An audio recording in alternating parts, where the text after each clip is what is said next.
Ang video na ito ay ginawa upang alalahanin at magbigay pugay sa ating mga magigiting na mandirigma na patuloy na nagbibigay ng karangalan sa bansa sa pamamagitan ng larangan ng sports. Saludo kami sa inyo, kabady.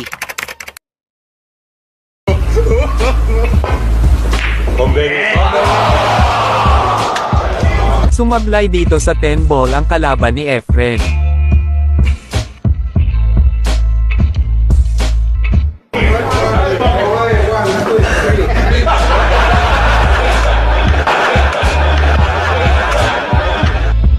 Natawa na lang ang mga manunood dahil mukhang nagbibiro lang si Efren.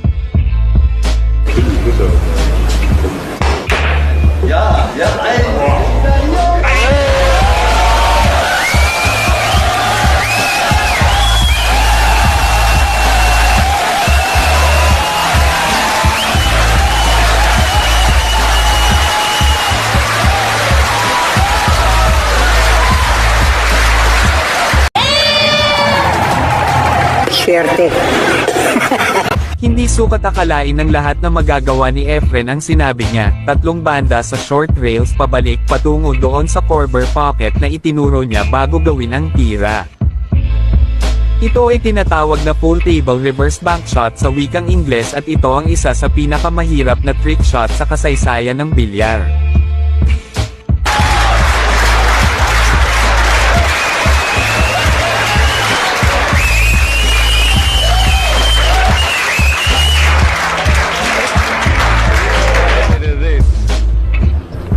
Susubukan naman ng katunggali ni Efren dito na dumipensa sa 5.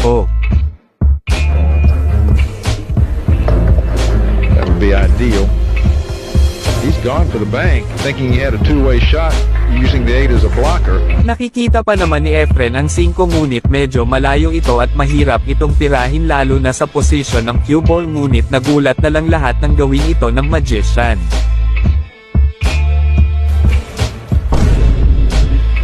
Tongue of a poisonous lizard.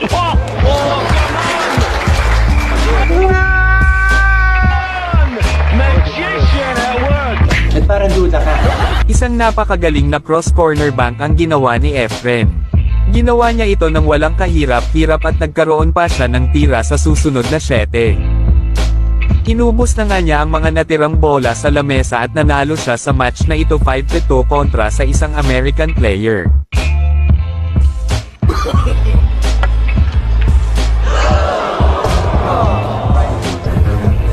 Ito ang World Mixed Doubles Team America versus Team Philippines. Sumablay si Johnny Archer, isang 2 times world champion sa 10 ball.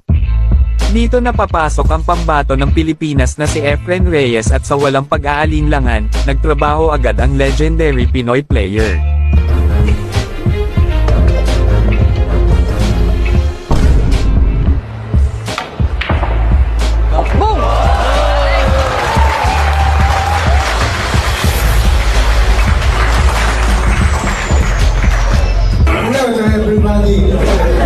Tumira si Efren ng malayong bank shot para sa 10 ball at pumasok agad ito sa corner pocket at take note, this is just the first rack of the game.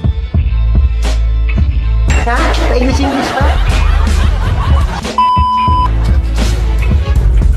Punta naman tayo dito sa isang napakagandang exhibition match, ito na yata ang isa sa magpapatunay kung bakit isang 4-time World 8-ball champion si Efren Reyes. Ito na ang last strike ball na titirahin ng magician.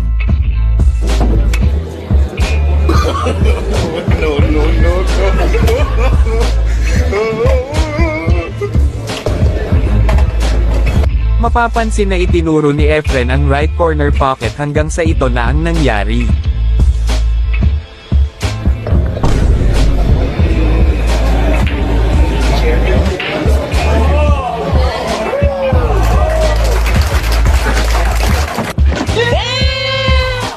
Ang galing talaga ng ating magician, 2 banda or double bank shot ang ginawa niya sa 8 ball. Sa larong 8 ball din ang pinakamalaking premyo na napanalunan ni Efren sa buong career niya na nagkakahalaga lang naman ng $500,000.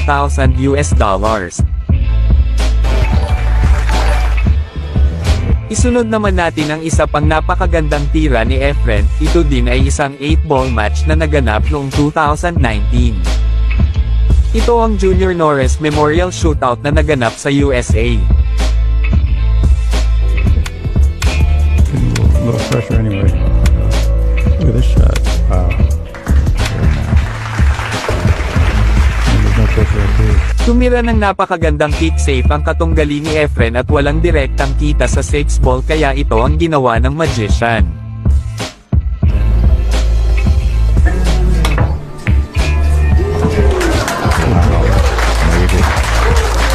Surprise! Hindi man talaga ginagawa. Swerte lang yun.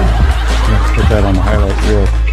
Hindi talaga matatawaran ang galing ni Efren sa kick shots, dalawang banda patungo sa 6 ball, pasok sa corner pocket at perfect position pa sa susunod na 8 ball. Si Efren ang nag-introduce ng precision kicking sa larong bilyar kaya naging inspirasyon siya sa paggamit ng teknik na ito.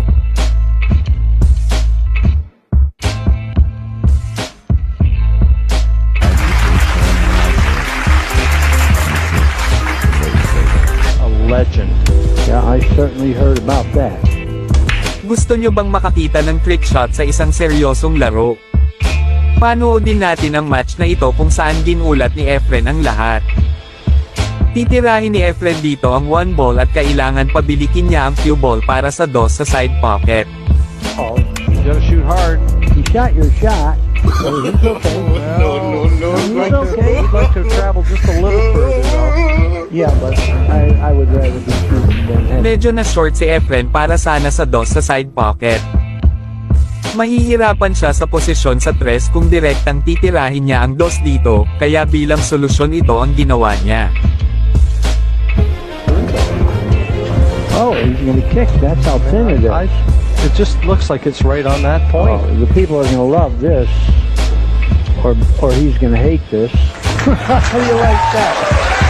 Listen to the crowd. A little bit more magic. Relax ka lang. Magkakaroon ka ba ng lakas ng loob na tumira ng ganito sa isang championship match? Napakagaling na toe rail kick patungo sa 2, sinadya yun ni Efren upang magkaroon siya ng tira sa susunod na 3.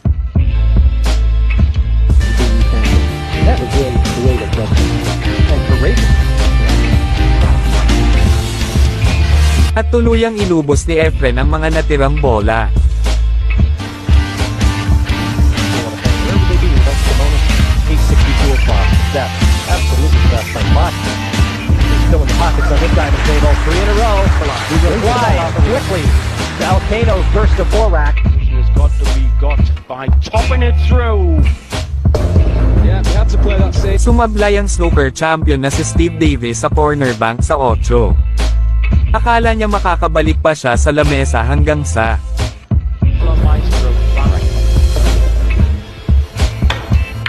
Bottom left. Anywhere like.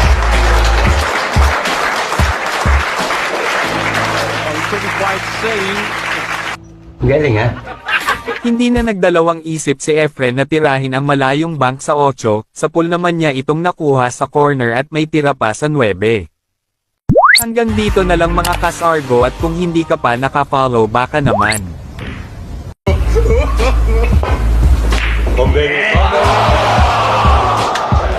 Sumablay dito sa 10 ball ang kalaban ni Efren.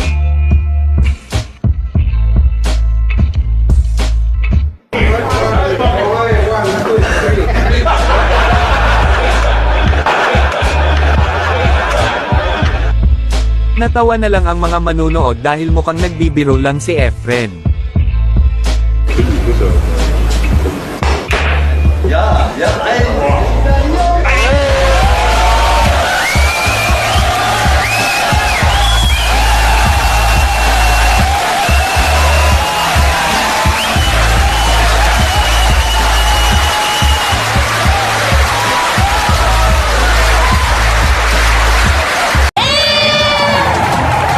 Swerte.